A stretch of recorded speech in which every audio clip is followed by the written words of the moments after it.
You're listening to the Current Plays Podcast, Season 3, Episode 6, Darwin's Journey. And now please welcome your hosts, Jordan and Thomas. And welcome back, insightful listeners. This week we are talking Darwin's Journey, which is designed by Simone Luciani and Nestor Mangione, and the artist is Paolo Voto, and published by Thundergriff Games. Thomas, this was your pick this week. Yeah, Yeah. that's This a is our big. second time playing this game, right? The two of us? Yeah, together, second time playing together for sure. Yeah, yeah. Big names on this one, both designer wise, publisher wise, and artist wise as well. I'm a little less familiar with the artist, but I do like the art style in this game for sure. Yeah, yeah. Yeah, the art's very good. Yeah, Wow. yeah. If you couldn't tell, I was looking that up on Board Game Geek, and then I had the picture pulled up instead of, the screen that I wanted to read off of. Yeah, yeah, So, yeah. yeah, sorry for that. Fair enough, fair enough. And here we are right here on the shelf too. Yeah, had to put that Nice. back just before we started recording. So With the other Italian designer games. exactly. Yeah, yeah. Hmm. So this will be the second one this season that we talk about with Simone Luciani in it as well. Um so I've said it before. Yeah, one of my go-to designers here. Clearly, all the Italian designers get their own portion of the shelf here. So big fan of a lot of them and a lot of the games they put together, and this one's no different. Um, Absolutely. yeah, and this one really,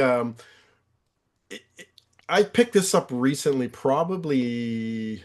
I want to say this year, actually. Yeah, I think it was this year. Yeah, I yeah. happened to be in a event in Vaughan, and 401 Games has a location there, so I stopped in and I wasn't going to buy anything, and then I left with two games. Because I get there so rarely that it was like, well, I can't leave with nothing. Right. Yeah. So this one was one of the ones I picked up, and really happy I did so. So I mean, like, quick top-down overview. This one is essentially, when it comes down to it, it's a worker placement game where you're trying to score the most victory points by the end of the game by doing a various actions on the board, right? You have sort of you get points for a lot of things actually. So you can I don't know what I want to talk about first, but basically there's little islands you can explore in the Galapagos. So that's one way for you to kind of like move around those islands and score points that way. Hmm? You have a ship that moves along between those islands. And kind of like races against the HMS Beagle, which is Darwin's ship. And if you keep up with Darwin's ship, you don't lose victory points. So another way of earning victory points because you're not losing them. But also, if you're strategic, you can move your ship as well to pick up bonuses. And depending on, we've never done this yet, and in the solo times I've played it either, I haven't. But you can once you reach the end of the like ship track, there's like victory points at the end of it that you can go up if you continue to move. I've never done it yet, but maybe one game I'll get into that. That'll be the strategy, right? That's something I do want to talk about in this Oh, episode. sweet. So yeah, yeah. Yeah, yeah, yeah, yeah. And then the other like main kind of board action. There's two more. There's letters that allow you send your correspondence back to kind of like the mainland of what you're learning about the species and stuff. There's so much. There's so many like things in this one, right? There is, and that one gives you like end of round bonuses.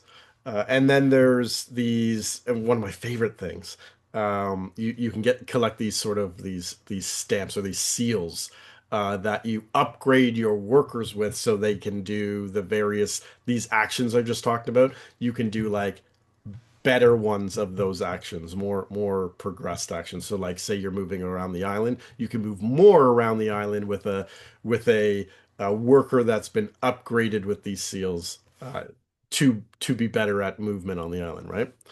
And then it's a combination of you're collecting these research on different species you find along the islands and with the ship, and bringing that back to museums and universities to kind of put on display as this is what I've learned and whatnot, right? With another kind of area that allows you a little bit of, and we'll talk a bit about this when we talk about this play of it. Um, it's a changing sort of diary. They're all called diaries in the book because that's the artwork on the board. That has various types of interchanging worker placement spots. And that's the game in a nutshell. I think what I really like about this one, it feels like the entire game is based on doing upgrades. You're trying to upgrade everything so that you're more almost efficient, or at least able to take the best sort of actions with your turn. So you have your workers that you're trying to upgrade with these seals. Then you have the different locations on the board that you're trying to upgrade into better locations so that you can get more stuff or more movement or what have you, right? Then you have sort of the museum board that you're trying to upgrade so that it scores more points. And you're trying it might be a stretch to call it all upgrades, but that's really, it really feels like everything you do is trying to just be more efficient and more get more bang for your buck when you're trying Hmm. to take those actions, right? So I And really. then you've got your personal board that Mhm. has, I think it's eight or 10 different upgrades on that. And so, Yeah, and you yeah. have to get objectives. When you complete the objective, you put it on an upgrade. Yeah. And then it's making you, more efficient at doing the various things. You don't have to pay as much to do things. You can, right? So it's got this whole sort of, focus here and focus here and focus here and focus over here, right? And you're trying to manage all that while upgrading everything so that you can score the most amount of points from round to round because a big portion of the point scoring in this game is end of round scoring conditions, right? Which change up from game to game because I think the game comes with like 10 or 15 of these objectives you can switch up and put them out, and five come up and you basically play the game over 5 rounds. And when I think this is one of those worker placements. You can get various types of worker placements, right? You can get worker placements games where you only have a couple workers. We talked about Lost Ruins, Arnak on the first episode of season 3, and you get two workers in that game, and that's it. There's no unlocking more. This one you start the game with four, and you can upgrade into a fifth worker. So every round you're taking four actions. And it you need four actions, but it's one of those things that like you only have 5 rounds, so the more actions you have, because everything's so interconnected and sort of this difficulty to make everything mesh together, um, you have to make the best use of those four actions so that you can continue to do the best actions you can possibly do on your turn. Yeah, for sure. Yeah, And that's where yeah, the upgrades, yeah, come in handy, right? yeah. Yeah, for sure. Yeah, yeah, yeah. And And I think yeah. so. The way well, there's lots of ways that you can upgrade in this game, right? But you've got these lenses, and there's a journal with two action spots on it where you can go and put out one of your lenses on one of those upgraded action spots, which unlocks. So let's take exploring the islands, for example. The baseline one gives you two movement. Well, but if you take the next level up, it gives you three movement, and then the next level up gives you four movement. but you've got to pay to put your lens on those upgraded spots. Yeah. Once your lens is on there, then anybody can use that spot. But if it's not you, then you get paid for it because it's your lens, right? I guess you're investing and hoping that you make some of that back over the course of the game, which is really neat. Yeah. But Yeah, I dig that for sure. additionally, in this game, if the spots are blocked by workers, so you can't. There's a couple that you can, but for most spots, you can't go on the same spot Yeah. as somebody else. But if the upgraded spots have been unlocked by those lenses, you can go on those spots, but it's going to cost you money. So everything like to do things better costs money, and money's so tight in this game. Very tight. Yeah. You have to in all my plays, it's really come down to you have to somehow create some sort of generation of money. Um, at least with one of your workers is has to bring in something. Because if you Hmm. go into a round with no money, you're really starting on a kind of a back foot, right? And it's very difficult to do. And there's a few reasons why, the money becomes so important. As you're upgrading these workers with those seals are almost specific to they are specific to various actions, right? So red seals allow you to take the purchase seals actions, which allow you to get more seals, right? Yellow seals allow you to send correspondence letters back and forth from your ship to mainland. And then your green seals allow you to take the movement on the islands, and the blue seals allow you to move your ship, right? So you're sort of you want to specialize those workers to have more of the almost the same colored seals, so that you can take those actions more. It essentially, when Jordan was talking about, like, you might have like the second or third actions on that, like, say, the movement track, or on the movement on the islands, those require more green seals than the initial two movement spot, right? Two movement spot, you only need one green seal. If you want to move three, you need two green seals. If you want to move four in a round or in a turn, you need three green seals to go onto that worker placement, right? So you kind of want to specialize, but if you're Yeah. specializing, that you're not getting the seals to do the other actions. And then when you need to do those actions, that can be problematic, right? Or if someone takes one of the actions that you're specialized in, now they're in that area. You might be able to go to one of the spots there, but now you have to pay in order to use an action on the same diary book as, wherever you or another player has placed one of your previous workers, right? So if you don't have money, you can't do that. And then if you're only specialized in that area, then you're like, okay, where do I waste putting my worker to try and earn some money so that I can actually go there, Right. the space I want to go to, right? So it becomes quite the puzzle to be like, okay, I need X amount of money this turn.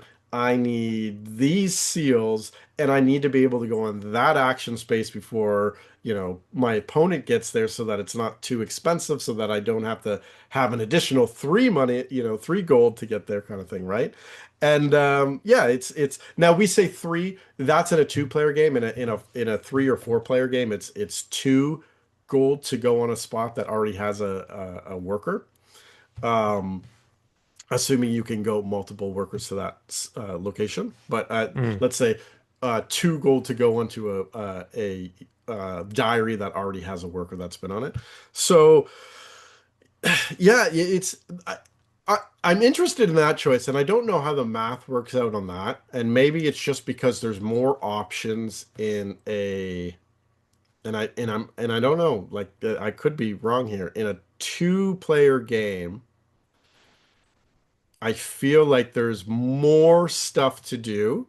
So they increase the cost to go onto the diaries that someone else has already placed a worker, right?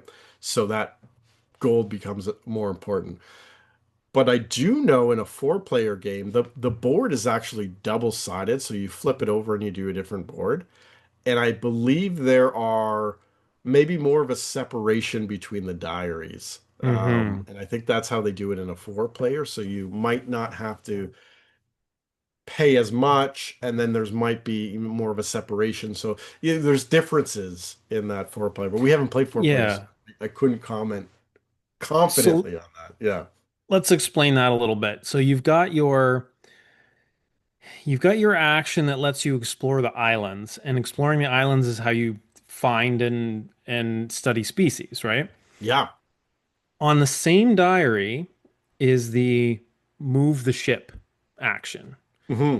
And so if somebody explores on the islands and you want to move your ship, well now you have to pay. Now you have to Yeah. pay to do that, right? And when I mentioned before that I wanted to sort of talk about what we never get the ship to the end and explore the or get the points at the end of the game, finding those species and delivering them to the museums is such a it okay, let's go through the reasons why this is important. Early game gets you a lot of money. Yes. Later in the game gets you a lot of points. And then a lot of the round to round objectives are based on you getting and researching those species. So there's so many reasons why you want to explore those islands. Moving the ship typically gets you nothing at all. Yeah. There's a few different spots where you can go. I think there's like one spot or maybe two where you can research one of the species. And there's like a camp, maybe one or two of the spots that gives you like a bit of a bonus for something. Yeah. The vast Yeah. majority of those spots are completely empty, and your only reason for going along is so that you're not losing points on the end of round objectives. So I find it so difficult to take that ship action, right? Yeah, what I found really interesting about our game yesterday was that w specifically with that ship action. So essentially, how it happens is like we mentioned, the HMS Beagle is there, and it starts initially one spot ahead of you. So you have to move into its position in order not to lose victory points. And then every round, it jumps ahead to the next sort of um, segment of the water portion of the board, right? And then you have to make up so many spaces. Well, okay, that initial one for round one, you have to move one space. For round two, I think it's three spaces. Round four, it's like four, and then it starts to get like there's six spaces between this and the next, and then there's an extra six or something on the last one.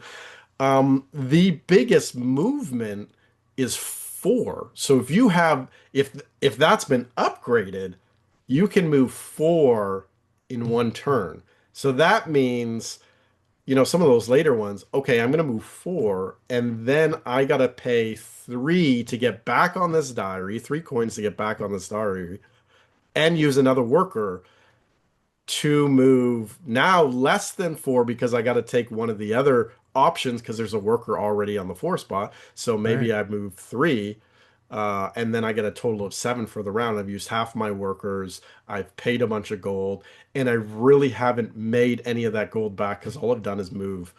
Maybe the initial move I was able to get on, like you said, a species or put down a tent, or there's one spot on there that gets you gold. If you're lucky, you were able to do that and then catch up with the other turn. But those spots are often on like little tangents. So if you go to that, now that, two spots to get to the next segment is actually three. And now the six spot one is actually eight because you took a little detour to get to, the 4 coins or something, right? So Yep. it's very interesting how they separated that. And when you look at that and then you look at, yeah, say the island action where you can move around the island, every movement on the island gets you something. Gold, victory points, tent spaces, species spaces. Like there's no end to the some of them get you objectives. So it's like sometimes you can just kind of combo a turn. I really want an objective, but I don't want to waste a worker on the objective action. So if I move, Right. I can get a free objective and 2 points with that. And I get my objective. That completes. I flip it over and then I unlock something else. And you can kind of combo like that. You don't do that in the water. The water is strictly to avoid negative victory points. And those victory points too can add up. So basically, like I had mentioned, there's those segments. So the farther ahead the HMS Beagle is, the more victory points you'll lose points for each segment you're behind, right? So you might lose 2 points, and then maybe it's 2 + 5, and then 2 + 5, and then +6, or something like that. So those points can be pretty large, except there's an upgrade on your board that maxes that out to 2 points. So if Yeah. you upgrade that one, then you really don't need to move your ship at all, right? You're like, okay, yeah, I lose 2 points. Uh, but if I got 12 points, I'm still up 10. So, you So know what I mean? Yeah. this is also interesting because this is sort of the route I went last night because you got one of the characters that lets you jump your ship ahead to where the HMS Beagle is. Hmm. I think I used that guy in our previous game, You but did. this Yeah, you had game, it. Yeah. Yeah. yeah, so this game you got it, and so I took that upgrade for max 2 points, point loss for the end of round objectives. So then I'm like, okay, there were a few objective spots that I knew, or end of round objectives that I knew I wasn't going to get. And I'm like, I got to make up these points somewhere. I got to do it on like the species, right? Research and delivering the species. Yeah. But because I wasn't moving the ship up, I couldn't make it to the other two islands. So I locked myself out of a bunch of species Yeah. Yeah. because the way it works is there's three islands and you start with explorers on the first one, which is the biggest one, but there's two more that you need to move the ship to get to. And yeah, I felt like that was kind of punishing. That was a big Oh, big time. miscalculation Yeah. on my part. To the point where, yeah, I took advantage of that because I knew you weren't on like the second island. So I was able to move my character on the first island to A, get past some of the point scoring locations first, because they're basically there's a bit of a race on some of those. The first one past these certain sections on those islands will score points, and then anybody behind them doesn't score them. So I was able to get ahead of those, and then not only that, on the islands you can't share spaces. So if I stopped on a space on a species, you don't have access to that species, right? You have to go over my worker and continue on past down the path, right? So, I was able to spend my movement there in a spot that, kind of disrupted you. And then I happened to have some of those mailed letters out that allowed me at the end of the round, some of the bonuses where I get some free movement. And so I use that free movement to move my workers on the other islands Right. to, you know, So you could location with continue to species and stuff, block. right? Yeah. Yeah. So it Yeah. was like, those ones I didn't need to do while we were placing turns because I didn't have to worry about you, moving ahead of me and whatnot on those secondary islands during the round. So I could use stuff there when I knew, okay, I just want to stay over on this one to keep it blocked, and I can move over here Yeah. and play that way kind of thing, right? It So was very frustrating. I had this whole big plan, and you're like, I see your plan. yeah. And I block it. I'll stay right here and not move that guy anymore. Yeah. Yeah. Yeah. Because I was even like, oh, like Thomas has to move too Hmm. before I move because you had first place of those letters and I had the second place. Yeah. And then you're like, I'm just gonna move this guy over here. And I was like, versus. Yeah, yeah, yeah, yeah. So it's a very interesting game like that. And well, we learned last night it can be very punishing. Hmm. Yeah, especially if say you make a mistake, you make a miscalculation on what you need, that can throw like an entire round off. Or just sort of bad luck. So when we drafted so you get three characters at the start of the game, and essentially it just allows you, those characters give you an idea of how you should build out your workers.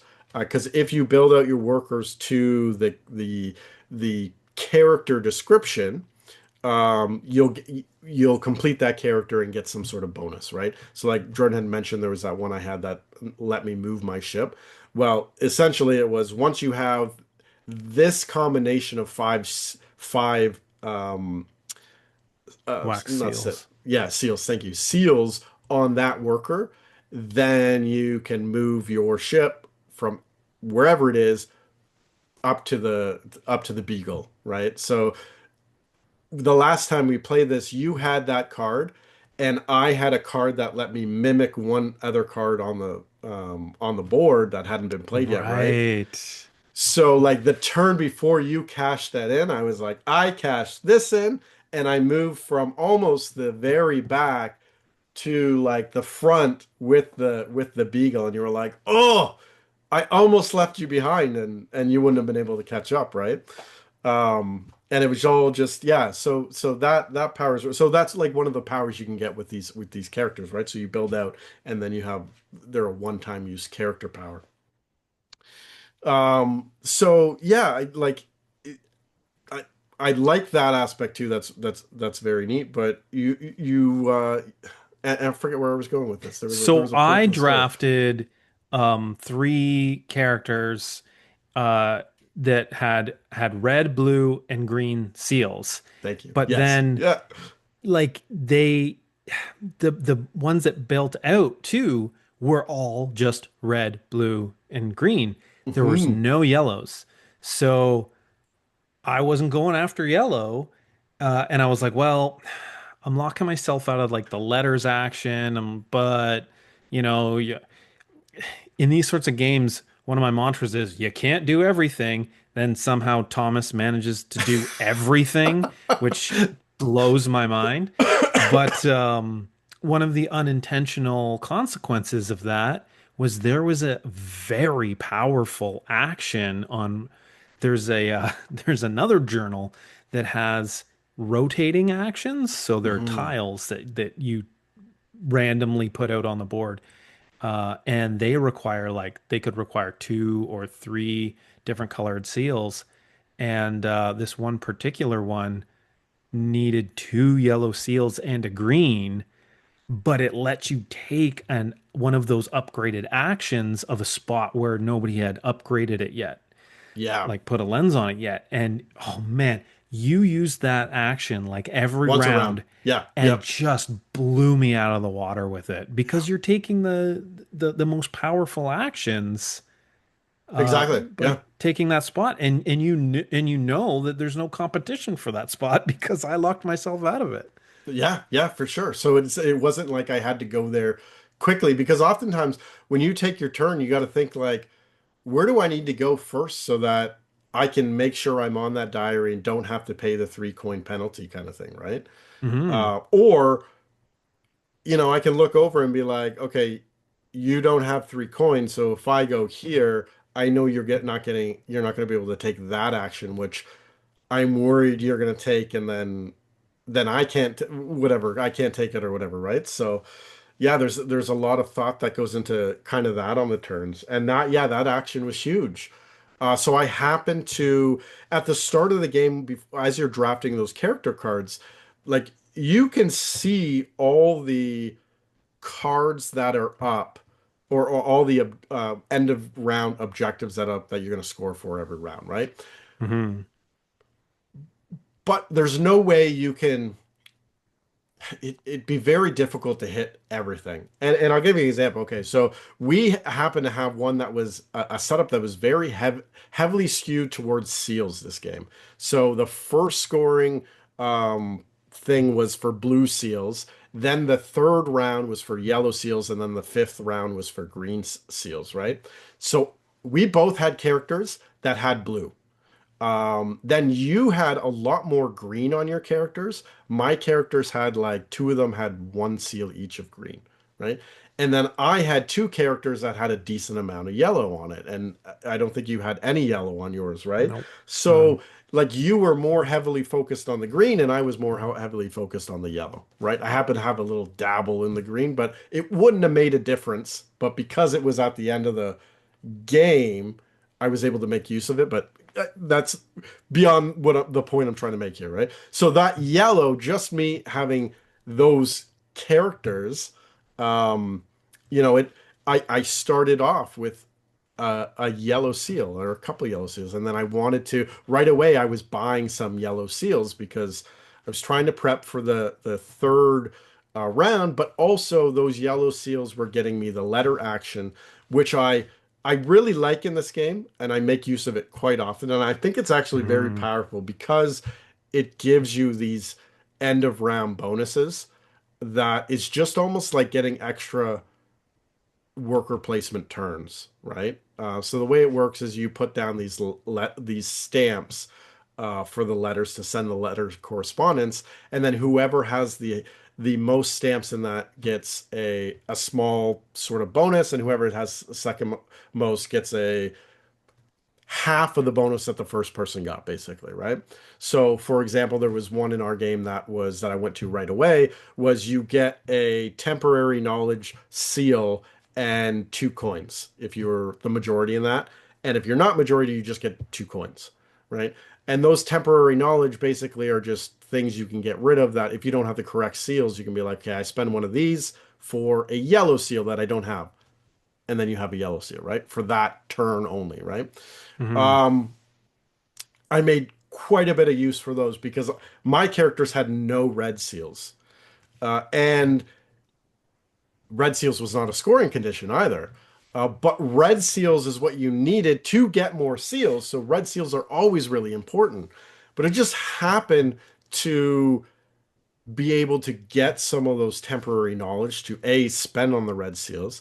And then because I got access to that tile that you weren't taking, I was using that to take like the biggest action in the red seal area Hmm. because it allowed you to ignore seals on that. You only had to do seals on the spot you were doing. So that was allowing me to get more and more seals on my characters. And then there was another way I was getting. Oh yeah, I was using the place lens uh, action that basically allows you to place a lens out and upgrade one of those initial spots. Well, when you do that, you also get to take that spot's action for free without meeting the requirements. So between those three things, I was able to get a bunch of seals using the red action without actually having red seals to take that action, right? You did it And more then than me, and I had a ton of red seals. exactly. And then I just stacked up on the point scoring seals. And then by the time we got to round three, we flipped over, the seals for that round. Because you basically have this shop of seals and it updates every round based on however many are taken. You move the remainder up and then more backfill in. But it's random what colors come up, right? So round three, yellow seals were the scoring mechanism. Only one yellow seal was on the board, and you had none at this point, and I had like four. And I was like, okay, first action, I'm first turn. I take that seal, and now I have five, and there's no way you can get any yellow seals for this scoring phase, right? And Yeah. that was a huge, there was 4 points per seal. I scored 20 points. I didn't like lose any points, and it was like a big, you know, jump ahead in points just straight off that, right? And then Yeah. not only that, like as you're taking actions, you might be scoring um points as well, and it was just a, continuous, and it ended up being like quite the punishing Yeah. sort of experience getting Yeah. getting ahead and It's a then blowout. pushing that forward and taking advantage where I could, and then yeah. So, Yeah, I didn't have a particularly good game in terms of points. It was still a mhm. lot of fun. Yeah. Um, yeah, it's a good. There's in it. So in this game, there's a lot to think about. You not only have to plan out pretty much your whole turn before you take your first action, you pretty much have to look at everything on the board at the beginning of the game Yeah. and plot a course, if you will, um, to as to how you're gonna score your points. But then, you know, then your opponent goes in the exact spot that you needed to go, and you're like, okay, well, now what? Right? Yeah. Like you Yeah. can totally change. So But one yeah. thing with this design is usually there's somewhere you can make up for everything, right? So, like you were saying, you didn't have any red seals, but there were other ways for you to get seals. I couldn't move my ship, but there was an upgrade that lets you not lose as many points. Like so, everywhere it's maybe not as efficient, but you can make up your losses, if you will, shore up your weaknesses in other ways. Yeah. Yeah. Yeah, I mean, we're running low on time, so I'll jump straight into kind of like final thoughts on this too. This is another big win for me. I like this for whatever reason, just the brain burniness of this one. I love it. Yeah, I just feel really good playing it. I feel like I'm really figuring things out when things are moving smoothly. I Mm, can imagine when you run into a wall, it'd be really hard because I played this in certain games, and it's been like, oh, okay, I really need money and I can't get money, and then I'm just like constantly on the back foot, and that's hard for sure. And there's really no, I feel like there's no big catch-up mechanism in this one. So you do well or you don't. And that's it. Yeah. So, which I can appreciate, right? But then it can also have a game where you just don't do well because bad things happened, and you just couldn't, you miscalculated here or there, and then whatever. But yeah, this one top notch for me. Or top marks. Highly recommend, and I'm really glad it's part of the collection. And now I got to look at expansions for it and see how that works. nice. Well, I'm looking forward to that because, For sure. yeah, it's a good one. And that wraps up another episode of the Current Plays podcast. Check us out next week on YouTube or your favorite podcast provider. But until then, good gaming and good night. Good night, folks.